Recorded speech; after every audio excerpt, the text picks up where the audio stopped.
બહુચરાજી ખાતે એક કાર તણાઈ છે।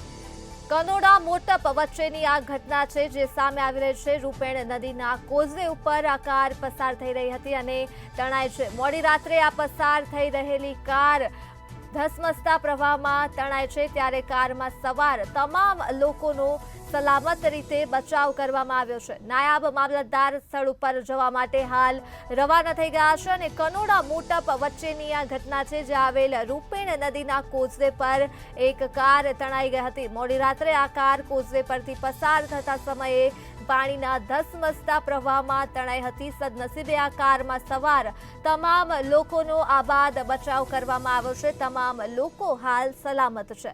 વિગતો મહેસાણાથી મળી છે, જે આવેલ બહુચરાજી ખાતે એક કાર ગત રોજ તણાઈ હતી। મોડી રાત્રે પસાર થયેલી આ કાર પાણીમાં તણાઈ હતી। કોઝવે પરથી આ કાર પસાર થઈ રહી હતી, ત્યારે કોઝવે પર પાણીના ધસમસતા પ્રવાહના કારણે આ કાર તણાઈ ગઈ હતી। ત્યારે હાલ નાયબ મામલતદાર સ્થળ ઉપર જવા માટે રવાના થઈ ગયા છે અને આ ઘટના છે કનોડા મોટપ વચ્ચેની, જ્યાં રૂપેણ નદીનો કોઝવે આવ્યો છે અને આ કોઝવે પરથી કાર પસાર થઈ રહી હતી। તે દરમિયાન જ રૂપેણ નદીના ધસમસતા પ્રવાહના કારણે કોઝવે પરથી આ કાર તણાઈ હતી। આ મુદ્દે જ આપણી સાથે સંવાદદાતા અલ્પેશ પટેલ ફોનલાઈન પર જોડાઈ ગયા છે। જી અલ્પેશ, બહુચરાજી ખાતે આ કાર તણાય છે, શું છે વધુ વિગતો?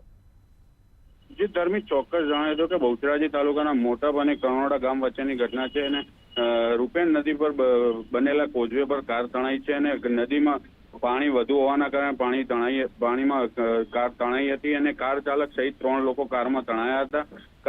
કારમાં સવાર 3 લોકો વૃક્ષોનો સહારો લેતા બચી ગયા હતા। 3 લોકોના સ્થાનિકો દ્વારા રેસ્ક્યુ કરી બહાર કાઢવામાં અને હાલ મહેસાણા ફાયરની ટીમ દ્વારા ગાડી બહાર કાઢવા માટે રેસ્ક્યુ કરાયું છે। જી અલ્પેશ, તમામ વિગતો બદલ આભાર।